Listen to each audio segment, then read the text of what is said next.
Video ini hanya untuk mereka yang punya logika. Bagi yang tidak punya logika, skip aja. Video kali ini pertama-tama saya tujukan pada Pak Erick Thohir. Saya berharap sekali Bapak memperhatikan kualitas koran Bapak, Republika. Saya khawatir di dalam jajaran redaksi koran Bapak itu terdapat orang-orang yang tidak memiliki kapasitas jurnalistik. Sebagian awak redaksi Republika itu dengan sengaja memupuk dan memprovokasi kebencian di kalangan umat Islam. Saya sudah menjadi korban. Karena itu saya akan men-share kepada publik apa yang dilakukan Republika terhadap saya. Saya mulai dengan sebuah tweet di akun resmi Republika pada 18 Mei yang lalu. Republika menulis, politikus PSI Ade Armando menyebut tidak semua babi haram dikonsumsi. Pernyataan Ade Armando ini sontak menimbulkan perdebatan di sosial media. Bagaimana menurut Sobat Republika? Tweet ini langsung disambut dengan penuh kemarahan yang diekspresikan para Sobat Republika dengan cara yang biadab. Saya kutip saja sejumlah komentar Sobat Republika untuk menunjukkan kadar kebiadabannya. Sobat Republika bernama Penggemar Mie Ayam Kampung berkomentar, kalau aja nggak ada aturan hukum, pengen dah gua kepruk mukanya orang. Sobat Republika yang lain bernama SekQRas 23 bahkan menampilkan foto saya yang nyaris telanjang dan tergeletak setelah dikeroyok dan ditelanjangi para pemuda radikal tahun yang lalu dengan caption babi panggang. Sobat Republika yang lain lagi bernama Rudi Sengok menulis, maklum sesama babi saling melindungi. Ada pula Sobat Republika bernama Wiber Melayu menulis, sebelum celana si Coro ditemukan, gak pantas suaranya didengarkan.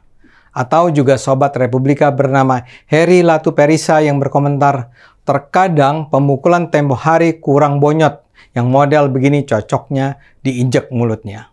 Yang juga kasar adalah tweet dari Anwar N yang berbunyi, sekali lagi, pasti kamu ditelanjangin sampai kemaluan kamu di depan umum. Goblok!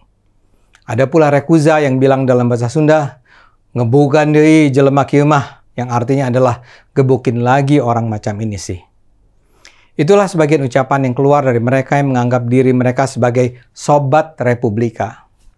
Soal pemukulan atau ketelanjangan atau celana saya dan seterusnya itu semua merujuk pada peristiwa tahun lalu di mana saya dikeroyok, dipukuli, ditelanjangi, dan ditendangi sampai hampir mati karena para pengeroyok saya menganggap saya menista agama.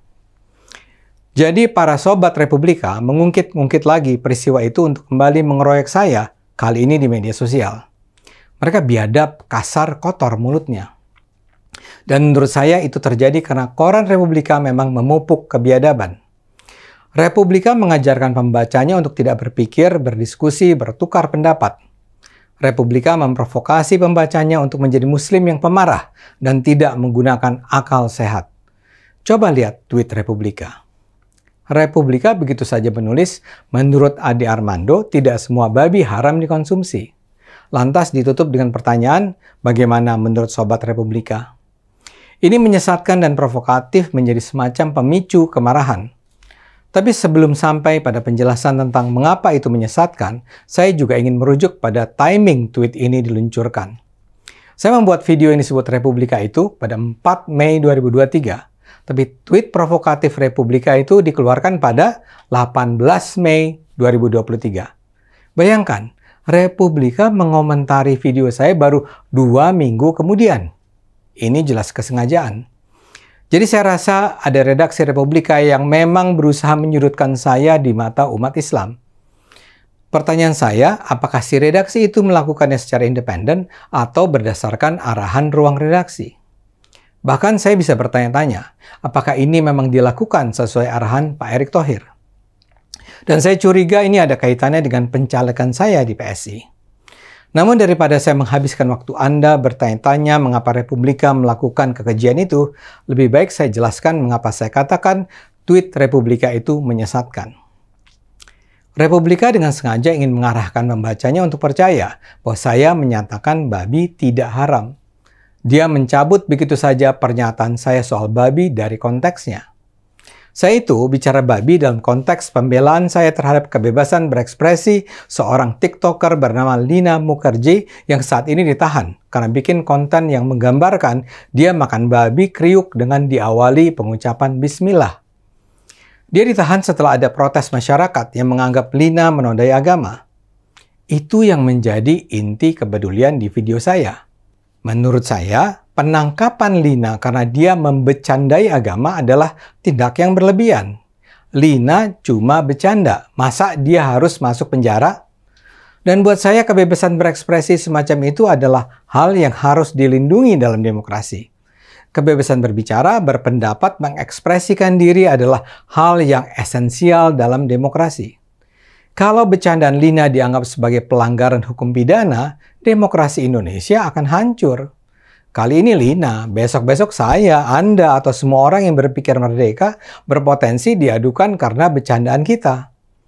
Lina tidak menginjak-injak atau mengencingi Al-Quran untuk menyebut dua contoh tindakan yang wajar dianggap sebagai penghinaan agama. Dia hanya baca bismillah, lalu makan babi. Lina juga sudah minta maaf. Jadi kenapa dia harus diperkarakan secara hukum? Konteks ini yang sama sekali tak dijelaskan dalam tweet Republika. Dan selanjutnya Republika cuma memotong konten saya di Cokro sehingga seolah saya pribadi menganggap babi tidak haram dikonsumsi. Di dalam video itu saya bilang, tolong dicatat saya tidak sedang mempromosikan makan babi ya. Saya tidak makan babi, tapi ingin saya tekankan melarang makan babi di saat ini adalah hasil interpretasi juga. Dan kalau ada muslim yang percaya babi ternak itu halal, itu adalah hak sepenuhnya dia.